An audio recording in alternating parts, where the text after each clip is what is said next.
अस्सलाम वालेकुम डियर बच्चों, कैसे हैं आप लोग। उम्मीद करती हूँ खैर खैरियत से होंगे। लर्न विद हुरम में आप सभी का वेलकम है। आज जैसा कि मैंने आपको बताया था कि मैं रोमन काउंटिंग की फ़र्दर वीडियो डालूंगी और आप लोग को समझाऊंगी, तो आज मैंने फ़र्दर वीडियो बना ली है और मैं अब आपको बताने जा रही हूँ।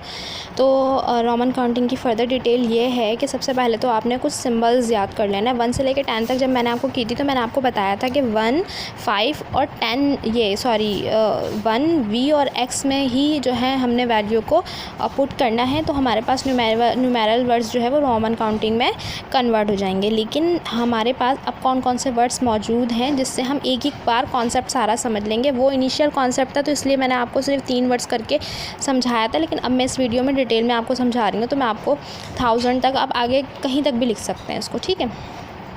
तो मैंने आपको बताया था कि 1, 2, 3 जो है वो एक तरह से होती है 1 से लेकर 10 तक की काउंटिंग में, ठीक है। 4 और 5 का थोड़ा सा पैटर्न चेंज होता है, फिर 6, 7, 8 एक तरह से होता है और फिर 9 और 10 का पैटर्न चेंज होता है थोड़ा सा, ठीक है। तो ये तो सेम प्रोसेस रहेगा ही रहेगा। ये तो सेम प्रोसेस रहेगा ही रहेगा। जो आपका 1 से लेकर 10 तक की न्यूमेरल काउंटिंग होती है उसमें ये सेम प्रोसेस रहेगा ही रहेगा। लेकिन जो हमारे पास अब जैसे जैसे वैल्यूज़ बढ़ती जाएंगी तो उसमें हर 5 टाइम्स जो वैल्यूज़ होंगी ना, मतलब 5 के उस पर जो वैल्यूज़ होंगी ना वो चेंज होंगी। जैसे 1 को I कहा जाता है, 50 को हमारे पास V कहा जाएगा, 10 को हमारे पास जो है 5 को जो है वो V कहा जाएगा, 10 को जो है वो X कहा जाएगा, 50 को जो है वो L कह रहे हैं, 100 को C कह रहे हैं, 500 और 1000 को D और M कह रहे हैं। तो ये कॉन्सेप्ट आपने अपने जहन में रखना है। मतलब हम जब मैंने आपको बताया था 1 से लेकर 30 तक मैंने आपको लास्ट टाइम काउंटिंग बता दी थी, ठीक है। तो अब 1 से लेकर 30 तक तो काउंटिंग बता दी थी, लेकिन 41 से लेकर 50 तक काउंटिंग मैं आपको कराऊंगी, तो आपको उसके बाद कॉन्सेप्ट आ जाएगा। आगे की काउंटिंग फ़र्दर आप लोग ख़ुद से निकाल के कर सकते हैं, कोई मसला ही नहीं होगा आप लोगों को, ठीक है। तो चलें इसको रब करते हैं और नए सिरे से बोर्ड बनाते हैं।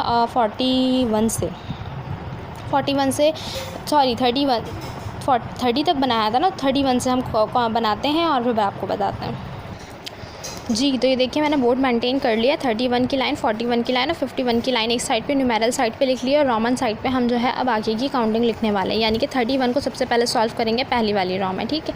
अच्छा, 31 के लिए मैंने आपको बताया था कि जो 30 है वो हमारे पास 10, 20 और 30 तो ये हो गया। तो 31 हमने लिखा, ठीक है। सॉरी, I हमने लिखा, तो ये हमारे पास क्या हो गया, ये I बना हुआ है बच्चों, 1 नहीं है, ये I हमने लिखा, 31 हो गया। अब 32 के लिए भी आपको मालूम है 10, 20, 30 और उसके बाद 10 वो लगाना होगा, 10, 20, 30 और उसके बाद 2I लगानी होगी, फिर 10, 20, 30 और 3 टाइम्स लगाना होगा। इसी तरह से आप करते करते करते करते आपको पता है, हमने पिछली वीडियो में बताया था और आपको इस बात का पता है कि 50 जो है वो हमारे पास क्या आता है, 50 हमारे पास है L, है ना। हमने अभी आपको बताया कि 50 हमारे पास L मौजूद है। ये 50 जो हमारे पास L मौजूद है ना, तो इससे पहले वाली हमारे पास इससे पहले वाला वर्ड हमारे पास क्या था, यानी कि 50 से पहले हम 10 का वर्ड यूज़ कर रहे थे, ठीक है। और 10 को हमारे पास क्या कहा जाता है, 10 को हम साइड में लिख लेंगे कि 10 को हमारे पास कहा जाता है X कहा जाता है, ठीक है। तो X हम लगाएंगे, यानी कि 40 में हमने उससे पहले वाला वर्ड लगाना है। जैसे हमारे पास 4 था, 5 को हम कहते हैं V कहते हैं, तो हमारे पास जो 4 वर्ड था तो हमने उसके आगे I और V लगाया था, तो हमारे पास वो 4 बन गया था। इसी तरह हमने 50 लिखने के लिए 50 से पहले हमने यहाँ पे X लगाना है, X और L लगाना है, तो ये हमारे पास क्या बन गया, 40 बन गया। यानी कि L से पहले X लगा तो वो 40 बन गया। बाकी ये वाली काउंटिंग तो आप सेम उसी तरह से करेंगे, 31, 32, 33, 34 तक, 39 तक, लेकिन आपने 40 किया। अब 41 हम किस तरह से करेंगे, देखिए ये वाली जो वैल्यू है ना ये 40 को रिप्रेजेंट कर रही है, ठीक है। तो 41 हम किस तरह से करेंगे, 40 लिखा हमने और 1 लिखा, फिर हमने 40 लिखा, फिर हमने 2 लिखा, फिर हमने 40 लिखा, फिर हमने 3 लिखा, फिर हमने 40 लिखा, फिर हमने 4 लिखा, फिर हमने 40 लिखा, फिर 5 लिखा, फिर 40 लिखा, फिर हमने 6 लिखा, फिर हम 40 लिखेंगे। इसी तरह हमने ये 40 तो हर जगह लगाना है, जैसे कि आप लोग देख सकते हैं। 49 इस तरह से। अब हमने ये उस तरह से तो हमने बिल्कुल प्रॉपर तरीके से हमने कर लिया। अब हमने 61 की लाइन किस तरह करनी है वो मैं आपको बताती हूँ।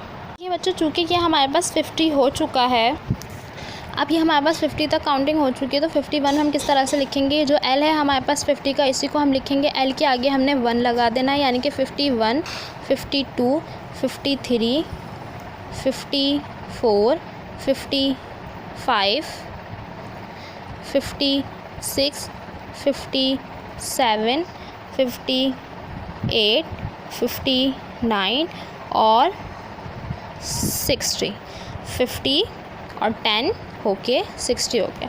इस तरह से फ़र्दर आप काम करते जाएंगे। ये रोमन काउंटिंग है। एक एक्सरसाइज हम एक और वीडियो बनाएंगे इसमें, जिसमें हम रोमन काउंटिंग की एक्सरसाइज करा देंगे आप लोग को, ताकि आप लोग जो है वो बासानी इस चीज़ को बहुत अच्छे तरीके से समझ सकें और आपके लिए भी आसानी होगी। वीडियो पसंद आई हो तो लाइक शेयर एंड सब्सक्राइब कीजिए। मिलते हैं नेक्स्ट वीडियो में। तब तक अपना बहुत ख्याल रखिए। अल्लाह हाफ़िज़।